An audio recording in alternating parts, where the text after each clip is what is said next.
Nous nous retrouvons pour la 3e et dernière émission sur le thème de la maladie d'Alzheimer. Et si vous n'avez pas écouté la première et la 2e, allez les voir. Sur ce, je me présente, je suis Camille. Et moi Juline, et aujourd'hui notre émission va parler du rôle des soignants et de ce qu'est un atelier de jour. Pour cela, on est allé rien que pour vous dans un atelier de jour, recueillir le témoignage de 2 soignantes qui travaillent toutes les 2 en structure depuis 15 ans. On s'excuse d'avance pour les bruits que nous n'avons pas pu estomper, mais ça sera l'occasion pour vous de vous immerger dans ce monde, le monde du soin. Nous étions en effet dans un bureau, au milieu des patients, au milieu de la vie, et pas en studio. Bonne écoute. Bonjour, vous voulez qu'on vous appelle du coup par vos prénoms ? Oui, les prénoms, très bien. En quelques mots, pouvez-vous vous présenter et présenter un peu cet accueil de jour ? Bien sûr. Je suis aide-soignante depuis une 30aine d'années. Avant de travailler ici, on a travaillé à la maison de retraite dans le coin et on a exercé déjà dans une unité fermée où il n'y avait que des personnes Alzheimer. On a fait beaucoup de formations et on a eu l'opportunité en 2008, octobre 2008, d'ouvrir le centre, l'accueil de jour. Voilà, c'est un projet qui nous a tenu à cœur et on a accueille 15 personnes par jour. Donc tous les jours ça change, c'est pas les mêmes personnes. On les accueille à 9h30 jusqu'à 16h30. Donc on peut faire des activités cognitives, où on peut le repas, on fait des ateliers cuisine, on fait des sorties. Donc moi j'ai travaillé dans le même endroit qu'elle auparavant, un petit peu plus longtemps parce que je suis un peu plus âgée. Mais pareil, dans cette même unité Alzheimer où on était bénévole pour y aller, où on avait envie d'y aller, parce que cette maladie nous intéressait à la base, en ayant suivi toujours autant de formations. Et puis cet accueil de jour, oui, c'était un peu notre bébé, parce que on l'a un peu fait toutes les deux. À la base, on était toutes les deux, donc voilà, on a un peu tout monté, c'était tout nouveau pour nous. Ça nous a tenu à cœur parce que justement c'était quelque chose de nouveau, un changement dans notre travail, dans notre façon de travailler. Puis on a pu personnaliser notre prise en charge par rapport à chaque personne. On peut adapter vraiment des projets pour eux, pour maintenir leurs acquis. Chose qu'on n'a pas forcément toujours le temps dans une unité fermée en EHPAD. Et ici, on a moins le côté soin, même si on a quand même parfois des accompagnements aux toilettes, on peut être amené à donner une douche, mais c'est pas comme le rythme de l'EHPAD où c'est des toilettes le matin, il faut se dépêcher.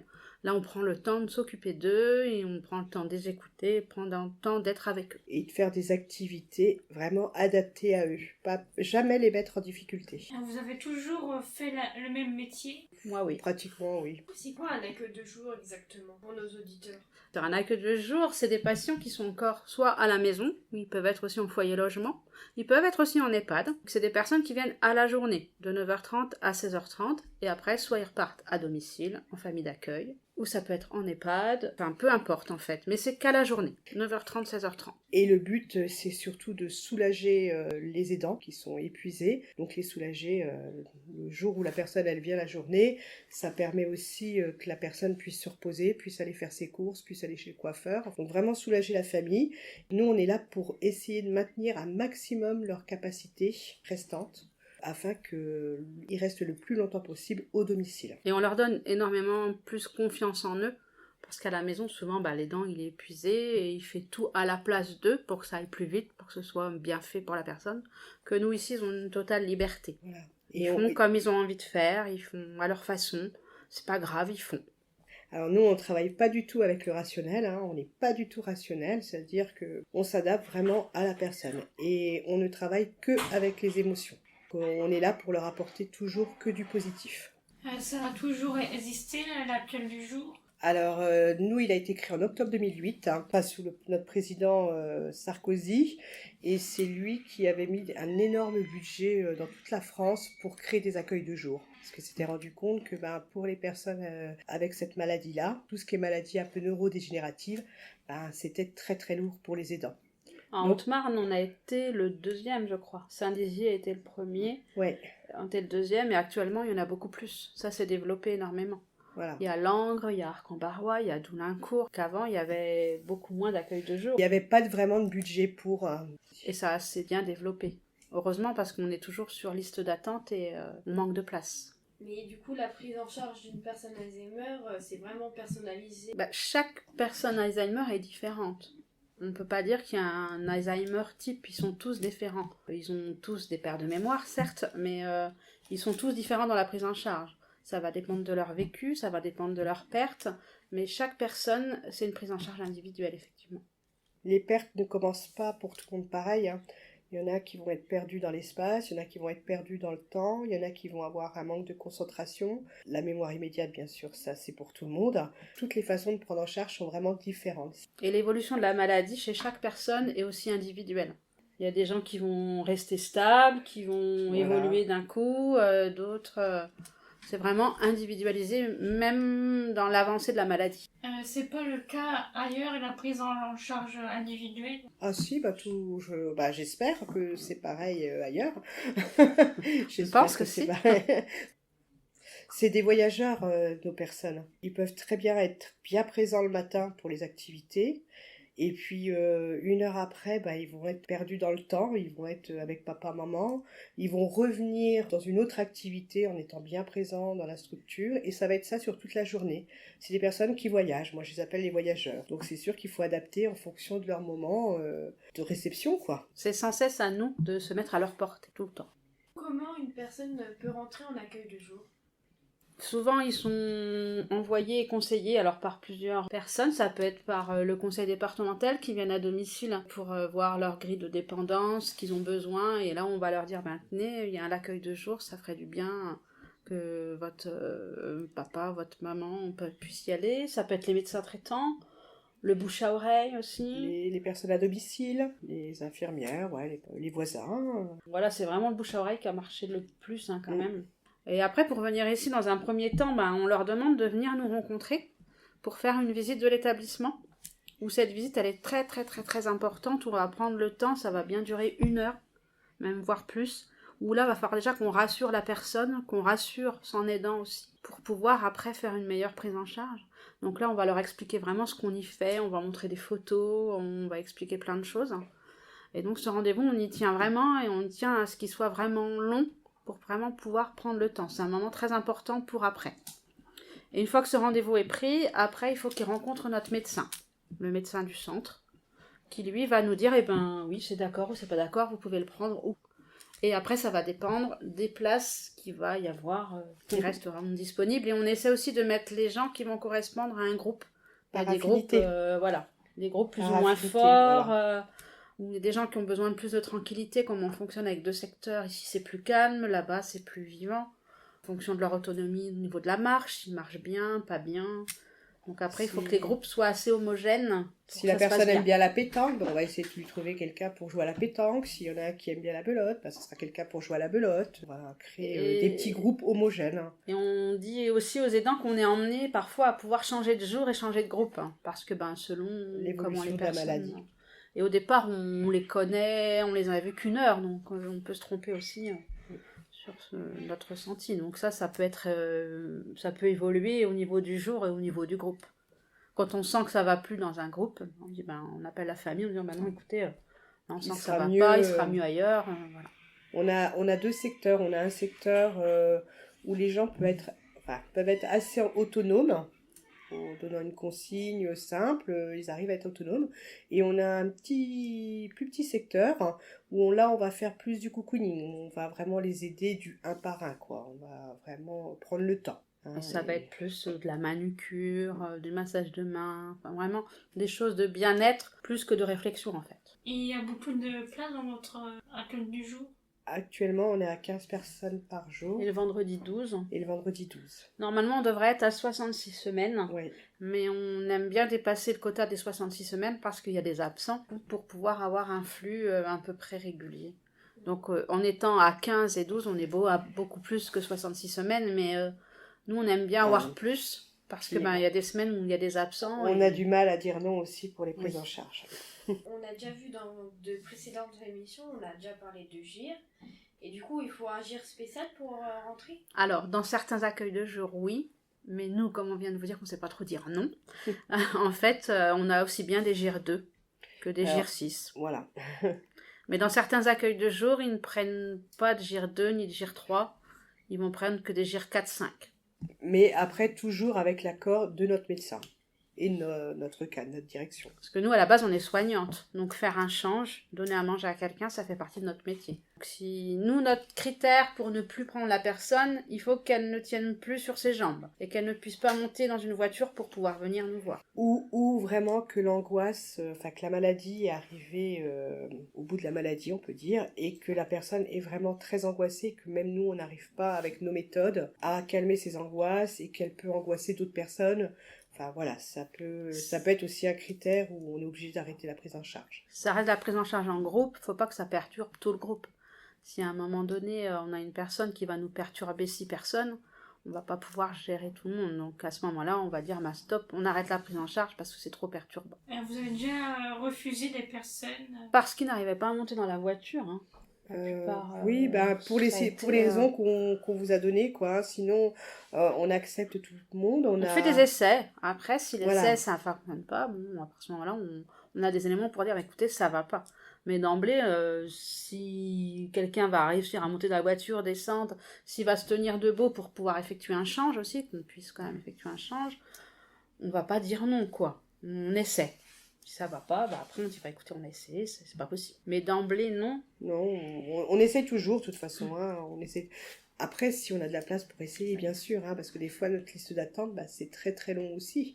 Parce que, voilà, nos personnes, quand elles viennent chez nous, elles peuvent rester des fois des années. On peut les avoir des fois on a une dame pendant 8-9 ans qu'elle est venue. Donc c'est sûr, tout le temps où on a cette personne-là, ça libère pas la place pour une autre personne non plus. Voilà, dès qu'on a de la place, puis qu'on a une nouvelle personne, même si elle a plus de difficultés, plus d'handicap, plus... il n'y a pas de raison qu'on la prenne pas si elle est contente de venir.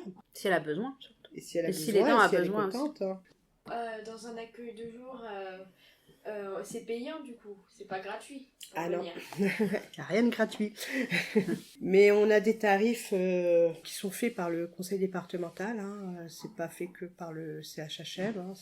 Donc on a un tarif de jour qui est de 34,84 € par jour, et après c'est en fonction de la dépendance. Donc pour idée, GIR 1, GIR 2, c'est 13,35 en plus des 34,84. GIR 3, GIR 4, c'est 8,47 en plus des 34,84. GIR 5 et 6, c'est 3,59 € en plus des 34,84. Et les tarifs changent quasi un peu tous les ans. Voilà, mais ça change. change. C'est pas énorme la différence. 1 à 2 fois, des fois par an, ou 1 fois par an. Mais voilà. Mais c'est pas nous qui fixons les tarifs, bien sûr. Et sinon, pour les moins de 60 ans, c'est le tarif de base, il est de 47,51 € pour la journée. Et voilà, il n'y a pas de... Le GIR, c'est la grille dépendance. Donc forcément, plus il va être en GIR 1, 2, c'est qu'ils ont besoin de plus d'attention et de plus de soins. Donc c'est pour ça que ça va être plus cher. Quelqu'un qui va être en GIR 5 et 6, c'est quelqu'un qui va se débrouiller seul. Donc il aura besoin de moins d'attention et moins d'aide. Et par rapport à ça, la majorité de nos usagers sont pris en charge par le conseil départemental, par l'APA. Alors, je ne crois pas dire de bêtises, mais normalement, ces tarifs avec la grille de dépendance, c'est pareil dans une maison de retraite, c'est pareil partout, quoi. C'est vraiment une grille de tarification. Du coup, qui peut travailler en accueil de jour spécialisé du coup comme vous? Alors nous, on est 4 soignantes. À la base, je pense qu'on a été recrutés de par notre expérience justement dans une unité Alzheimer auparavant. C'est parce que je pense qu'on était très motivés dans cette maladie. On aimait ce public-là. Oui, oui. C'est une maladie qui nous passionne quelque part. Hein, voilà, c'est ça. Voilà. Et on a fait beaucoup de formations. Donc je pense que voilà. Je pense qu'il y a quand même des ASG dans d'autres unités qui ont une formation supplémentaire en gérontologie. Après, tout dépend de la maison mère, quoi. Je dirais, c'est eux qui vont tabler sur leurs critères, quoi. Je veux dire. Sachant qu'on n'a pas d'infirmière sur place, on n'a pas de psychologue, on n'a pas. Alors, on a quand même une neuropsychologue qui intervient dès qu'on en a besoin. 1 fois par mois. Et 1 fois par mois. C'est quoi ASG? Alors, assistante en soins gérontologiques. C'est une formation qui est en plus d'une formation d'aide-soignante. C'est-à-dire que tout le travail qu'on fait ici, c'est la globalité de la prise en charge de la personne âgée. Est-ce que vous pouvez nous expliquer à quoi ressemble une journée type dans un CTR Alzheimer? Alors, les usagers aussi, il faut savoir que dans le prix de journée qu'on a parlé tout à l'heure, ils viennent avec une société de transport. Donc ça comprend le transport aussi dans le prix de la journée. Donc les patients arrivent à 9h30 avec une société de transport qui est compris dans le prix de la journée. 9h30, quand ils arrivent, ils déposent leur manteau, chacun s'installe, petit café d'accueil, petit gâteau. On lit le journal. Oui, on parle un peu, comment s'est passé leur nuit, leur journée. Vraiment, ils se posent tranquilles jusqu'à 10h. On prend des nouvelles de la famille, des petits-enfants, des bébés qui sont arrivés, très convivial. À 10h, on va commencer nos ateliers cognitifs. Alors, individuels, adaptés à chacun, selon ce qu'ils ont envie de faire, selon ce qu'ils sont capables de faire. Si un jour ils n'ont pas envie, ils font pas, c'est pas grave. Donc ces ateliers cognitifs, c'est très divers et varié, hein. On en a toute une panelle vraiment énorme, hein, qu'on renouvelle nous régulièrement parce que on n'aime pas toujours donner les mêmes choses. Puis l'évolution des personnes aussi, hein, donc on est sans cesse en train de renouveler nos exercices, on va dire. Et on les fait les matins, beaucoup d'exercices cognitifs, c'est beaucoup fait le matin parce que c'est là où ils ont le plus de concentration. Alors, ils peuvent être faits en individuel, mais aussi parfois par binôme, parce que des fois, ils se font des amis, justement, hein, au centre, et des fois, il y en a qui aiment bien travailler à deux. Donc, ces exercices sont faits à peu près jusqu'à midi moins le quart, hein, à peu près. Hein. Je dirais qu'on a plusieurs supports. On a support papier, on a support tablette.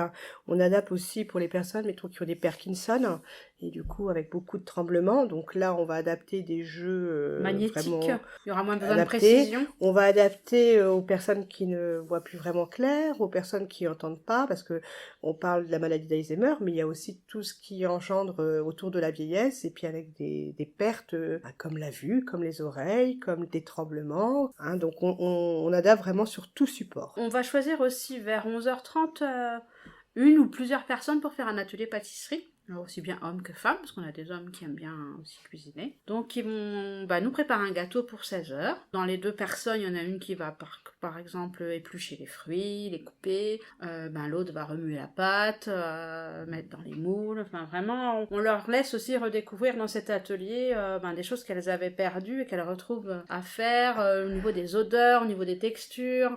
Cet atelier, il est vraiment aussi important pour plein de choses. L'échange sur leur passé, qu'est-ce que vous faisiez comme gâteau à vos enfants quand ils rentraient de l'école, et vos parents, ils vous faisaient des bons gâteaux. Enfin, vraiment, c'est un moment, c'est pas pour dire je fais un gâteau pour faire un gâteau. C'est un moment riche d'échange. Et on ne fait pas attention aux grumeaux, on fait pas attention s'il y a un peu trop de farine, s'il y a pas assez de sucre. Le gâteau, il sera comme il sera dans tous les cas très très bon. On s'en fiche, c'est le le moment qu'on a principal, passé avec eux. C'est de les valoriser et ils sont capables de faire encore. Et après, à 4h aussi, on va pouvoir dire, tenez le gâteau aujourd'hui, c'est monsieur ou machin, ou madame untel, ou qui l'a fait. Qui va dire, ah bon, c'est moi qui l'ai fait. Ils se rappellent plus, mais ils sont contents. Mais c'est pas grave, ils sont contents et fiers du bon gâteau qu'on va manger. Après, donc, arrive le moment du repas. Pareil, ils vont nous aider à préparer la table, à couper le pain, mettre la table, dresser la table, essuyer les tables, ça pain. Et à midi, on va prendre un repas commun, nous personnel avec eux, parce que c'est compris dans notre temps de travail. Et du coup, c'est pareil, c'est un repas qui est fait dans la convivialité et dans le dialogue aussi. On va parler d'actualité, on va parler de... le repas, c'est un grand moment d'échange, je dirais. Et tout, ça dure assez longtemps, hein. C'est midi, 13h30, voire 14h des fois. Hein. Alors on essaie pareil de servir un peu comme à la maison, c'est pas des plateaux repas. Ils mangent dans des assiettes, on les sert sur assiette. Pour choisir le bout de viande qu'ils veulent, le fromage qu'ils veulent, les desserts, voilà. Enfin, un petit appétit, pour pas vraiment l'écœurer, on va mettre une petite quantité. Enfin voilà, on adapter aussi pareil à chacun. Oui, par rapport au régime aussi, puis par rapport à la texture. Hein. Aussi, après, il y a des gens qui peuvent plus manger, qui mangent haché, d'autres mixés, on a des diabétiques. Et après, le but aussi d'une structure, c'est le laisser faire. Donc la personne, on sait bien qu'elle va avoir des pertes, hein, et elle va des fois plus savoir se servir des couverts, elle va peut-être utiliser les doigts pour manger, c'est pas grave. Le principal, c'est de garder les gestes du quotidien et continuer à manger seul. Tout ce qu'ils pourront faire seuls, on les laissera faire. Donc si on voit qu'avec la fourchette c'est compliqué, on va mettre une cuillère. Si c'est des trucs qui mangent avec les doigts, on va essayer de mettre des choses plus faciles à manger avec les doigts. Du manger vraiment, du manger manger main. main. Du manger On main. va Après, vraiment si la adapter. personne, c'est des personnes aussi qui ont besoin souvent de marcher, de se déplacer, si ils vont se promener en mangeant, ils vont se promener en mangeant, c'est pas un problème pour nous, quoi. Je veux dire, on s'adapte aussi au moment du repas. Alors pareil, ils vont nous aider à la fin au débarrassage. Certaines personnes aiment bien débarrasser. Après, ils ont petit café, petit chocolat. Oui. Ils aiment bien le petit chocolat après. Pareil, au niveau de la vaisselle, on a un lave-vaisselle, mais on fait notre vaisselle auparavant, parce que voilà. Ils aiment bien. Et des personnes, voilà, aiment bien faire la vaisselle. Pareil, ça les laisse faire, ça les valorise. Ils nous rendent service. Là, on a une dame à côté, voilà, elle me dit, elle l'a essuyé. Elle l'a pas lavé, mais elle l'a essuyé. Donc elle était contente de pouvoir essuyer la vaisselle. Et puis après, l'après-midi, c'est beaucoup plus ludique parce que la concentration va être moins présente. Donc ça va être plus des jeux de société. Ça peut être pour certains de la couture, ça peut être du bricolage, ça peut être une sieste, ceux qui ont besoin. Voilà. Ou alors on fait également énormément de sorties. De mai à septembre, à peu près. Ouais. Au beau jour. Alors l'hiver, on en fait aussi, mais on va faire plus des cinémas, on va faire plus des sorties fermées. L'après-midi, c'est beaucoup plus ludique. On a Des thés quelques dansants. bénévoles. Oui, on a des qui intervenants viennent, aussi qui viennent nous faire de la musique et on fait des thés dansants aussi. Ils aiment beaucoup la musique, le chant. On a un bénévole qui nous fait karaoké aussi, ça ils aiment beaucoup. On a une bénévole qui vient régulièrement chanter Faire aussi. On a de la chance d'être bien accompagné avec des bénévoles. Vous nous avez parlé d'activités cognitives. Pourquoi c'est important de travailler la mémoire? C'est maintenir les acquis, ce qui reste. Voilà. On va pas les faire progresser dans la maladie, mais on va essayer de garder ce qui reste. Alors certains, ça va être les chiffres, d'autres les lettres. Ça va dépendre souvent de leur vie passée. Puis des zones touchées aussi. Aussi. Des zones touchées. Donc on va travailler vraiment sur ce qui reste, sur ce qui est encore acquis. Et puis on va adapter parce que des jours ça va aller, des jours Les moins personnes, bien. la concentration, ça va être plus difficile.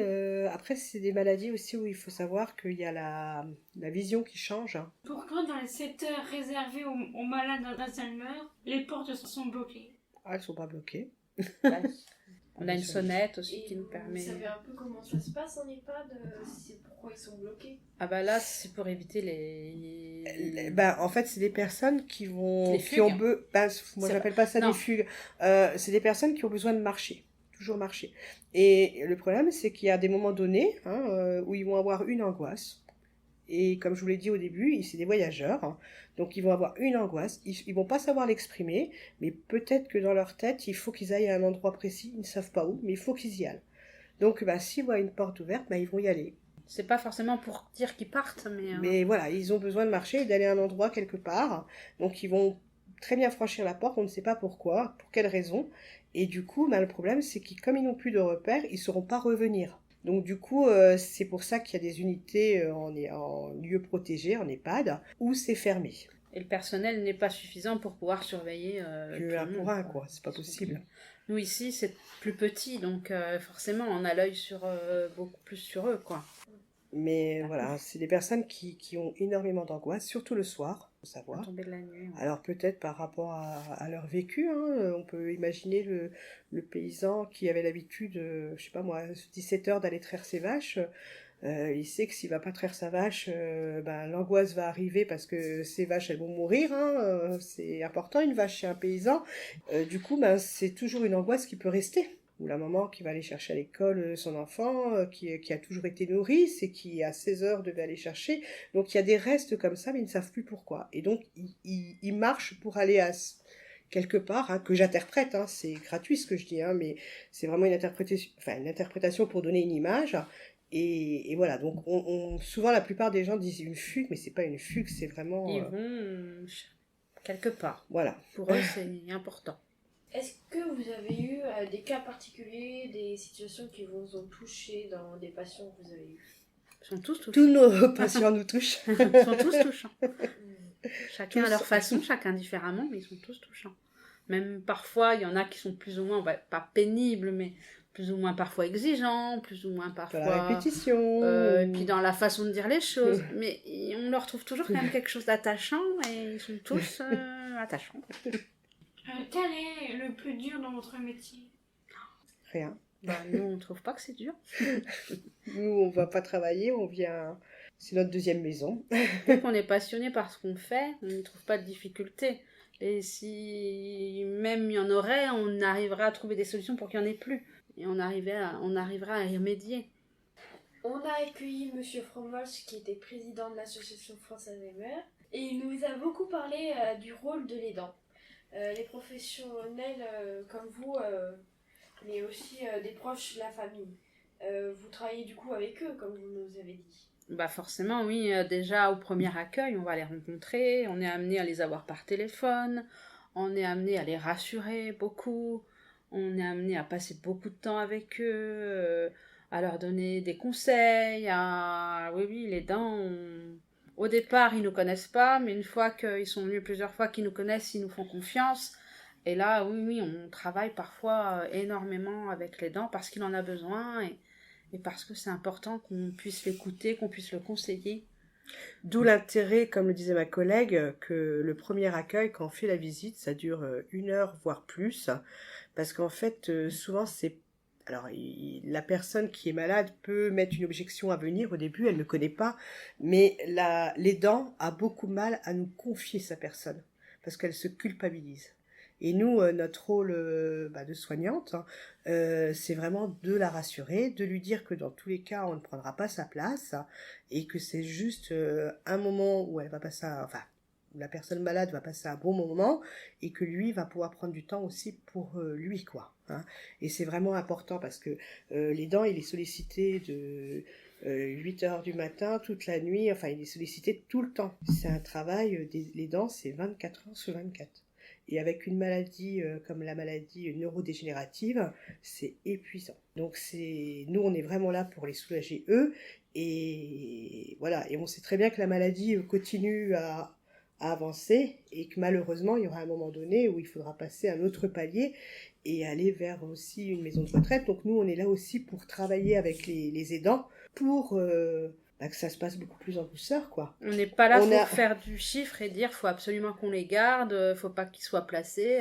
Quand on sent que ça va pas, on va rassurer la famille en disant mais écoutez, là vous avez fait le maximum pour votre mari, votre époux, peu importe, mais à un moment donné, voilà, vous pouvez plus, c'est normal, reposez-vous, il faut maintenant que vous passiez à un placement pour vous, pour lui, alors que c'est pas dans notre but, mais nous, le but il est pour l'usager et il est pour l'aidant.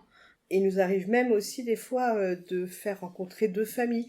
Une petite anecdote, on avait 2 dames qui venaient et qui sont devenues très très copines. Mais alors elles étaient inséparables. Elles travaillaient le matin ensemble, l'après-midi elles étaient ensemble, elles étaient tout le temps ensemble. Elles étaient chacune dans des maisons individuelles, on va dire. Et la maladie avançant, il y a un moment donné où on a commencé à dire ça devient compliqué, peut-être envisager un placement. Les personnes, il y avait une dame, elle se sauvait de chez elle parce qu'elle repartait dans son village d'origine, donc elle partait à la gare et elle prenait le train pour aller dans son village d'origine. Enfin, ça devenait vraiment très très compliqué. Et du coup, on a réfléchi un petit peu et on a trouvé la solution, c'était de les placer toutes les 2 ensemble dans un premier temps un foyer logement. Et ça s'est super bien placé. Toutes les 2, donc du coup, elles ont quitté leur maison, mais le fait qu'elles soient toutes les 2 dans le même endroit, le passage, on va dire, au foyer logement, c'est bien fait. C'est quoi un foyer logement ? Le foyer logement par rapport à un EHPAD, c'est que les personnes se débrouillent relativement toutes seules, quoi. Il n'y a pas de soins d'hygiène, il n'y a pas d'infirmière, c'est le médecin généraliste qui rend visite sur place. C'est vraiment, elles ont le gîte et le couvert. Quelles sont les aides possibles pour les familles ? Alors déjà pour les aides financières, donc nous on conseille qu'ils prennent rendez-vous avec le conseil départemental qui va donner des aides pour l'autonomie, ça s'appelle l'APA. Après il peut y avoir des aides de leur caisse de retraite aussi, de leur mutuelle. Voilà, après ça va dépendre des degrés de dépendance. Sinon les aides qu'ils peuvent avoir, c'est les accueils de jour. Il y a aussi des formules dans certaines maisons de retraite où ils font, moi Béatrice, du temporaire, des placements temporaires. Donc ça peut aller d'1 semaine à 3 semaines. Ça peut permettre de soulager... De soulager la famille à un temps T, ou s'ils veulent partir, l'aidant veut partir en vacances, ou ils peuvent aller en hébergement temporaire. Ils savent que c'est pour 1 à 3 semaines, donc c'est pas l'hébergement complet, et ça permet plus tard peut-être d'aider au placement définitif, parce qu'ils vont connaître l'établissement, ils vont connaître le personnel, et petit à petit, ça va aussi permettre à un placement définitif beaucoup plus facile. Au niveau des aides, on va dire psychologiques, France Alzheimer, qui peut proposer justement des groupes de parole. Après, ce qu'on peut proposer, c'est qu'ils se rencontrent des fois les familles entre eux, comme on vous a parlé du cas d'avant. Mais Est-ce que vous travaillez du coup avec France Alzheimer? alors c'est plus France Alzheimer qui vont nous demander par rapport aux familles qu'on accueille déjà de passer des informations. Mais nous on n'a pas le droit en tant qu'établissement de leur donner une liste avec des noms. Ça va être juste un courrier qu'on va pouvoir faire passer à toutes nos familles pour justement leurs réunions d'information, pour les groupes de parole. Donc ils vont nous faire parvenir un courrier qu'on va envoyer à toutes nos familles. Mais on ne peut pas donner les noms de nos usagers à France Alzheimer. Il faut que ça se fasse dans l'autre sens. C'est eux qui nous donnent le courrier et c'est nous qui envoyons le courrier à nos usagers. On est élu par le secret professionnel. Est-ce que vous avez des conseils à donner pour ceux qui veulent faire le même métier que vous? Être passionné. Il faut avoir une grosse ouverture d'esprit aussi. Je pense qu'il faut savoir s'adapter à tout moment. Il ne faut pas être psychorigide parce que sinon ça ne marchera pas. Il faut vraiment avoir une grosse ouverture d'esprit. Une grosse souplesse. Mais Beaucoup de souplesse et pouvoir s'adapter continuellement. Il ne faut pas travailler dans une routine, il ne faut pas du tout être routinière parce que sinon tous les jours sont différents.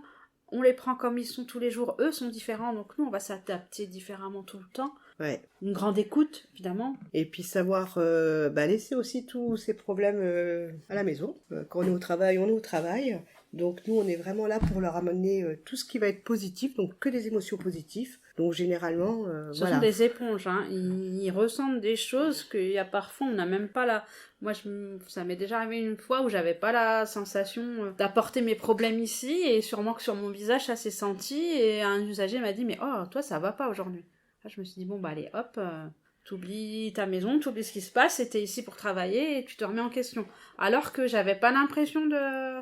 Mais il a senti. C'est vraiment des éponges. Tout ce qui est émotion, ils le ressentent. Donc si on arrive avec la tête, ça va pas le faire, quoi. Donc il faut qu'on arrive avec le sourire, même si chez nous ça va pas, tant pis, on arrive là, on a le sourire, on est dynamique, on est gai, voilà. Il faut qu'on apporte vraiment du dynamisme, de la gaieté. On est vraiment leur moteur. Ils aiment bien les histoires drôles. Voilà. Vous faites du coup souvent des blagues? Alors c'est notre dernier quart d'heure, parce que justement ils ont le soir vers 16h15, après qu'ils aient pris leur goûter, ils ont souvent l'angoisse du départ. Quand est-ce que je rentre? Quand je vais retrouver mon époux? Quand je vais rentrer à la maison? Donc ce dernier quart d'heure, on va l'occuper justement à des histoires drôles. Parce que, Alors des histoires drôles, ça peut être des proverbes, ça peut être du chant. Voilà. Mais voilà, il faut vraiment ce quart d'heure, il faut l'occuper. Parce que si on laisse la pression monter, il y en a un qui va commencer à s'angoisser, prendre le manteau, le deuxième, le troisième, le quatrième, puis après c'est fichu, on peut plus gérer. Bon, après, on a la chance d'être une petite équipe et on est toutes complémentaires, on est toutes différentes et complémentaires. Donc en fait, il y en a qui vont apporter de l'écoute, d'autres qui vont apporter de l'humour, d'autres qui vont apporter plus de sagesse. Enfin, on est vraiment une équipe et ce qui fait la force d'une équipe, c'est la différence. Donc vraiment un couple. À l'inverse, vous avez déjà ramené des problèmes du boulot à la maison ou pas? Non plus. Non. Faire la différence. Enfin, quoique, on ramène pas les problèmes à la maison aussi, parce que ça nous arrive des fois de nous téléphoner en disant « Ah tiens, et si on faisait ça, ou si on travaillait comme ça, alors qu'on est des fois en repos ?» Oui, mais en général, qu'on passe la porte, on sait oui. quand même... C'est juste si des fois on a une idée lumineuse qu'on s'appelle. Mais en règle générale, non. On franchit les portes du travail, on a fait notre journée, quoi. Oui. Un dernier message pour nos auditeurs avant que nous quittons. Que nous, notre métier, c'est vrai, c'est une passion, on l'adore, et que nos usagers, on les aime beaucoup aussi, et qu'ils nous apportent plus que nous, on leur apporte. C'est ce qu'on dit souvent à nos élèves quand on les reçoit. On a l'impression que non, en fait, on reçoit énormément. Nous, on donne très peu pour recevoir énormément. De leur richesse, de leur vie passée. Ils ont une richesse de vie que nous, on n'a pas. Ils ont vécu des choses que nous, on n'a pas vécues. Et les entendre parler de leur passé et de leur vie, c'est déjà passionnant à la base. Bon, merci beaucoup de nous avoir accueillis. C'était un vrai plaisir. Plaisir partagé. Oui. Comme vous avez pu l'entendre, le métier d'aide-soignante, c'est un métier de passion. On remercie les deux professionnels qui nous ont ouvert chaleureusement leurs portes. Un immense merci pour leur humanité et leur travail. Franchement, ils sont au taquet. Nous vous remercions aussi très sincèrement de nous avoir écoutés. On espère que vous aurez pris autant de plaisir à nous suivre que nous avons eu pour créer les émissions. Et on espère que la maladie d'Alzheimer est un peu moins étrangère pour vous maintenant que vous avez écouté toutes les émissions. Et n'oubliez pas, Prenez soin de vous.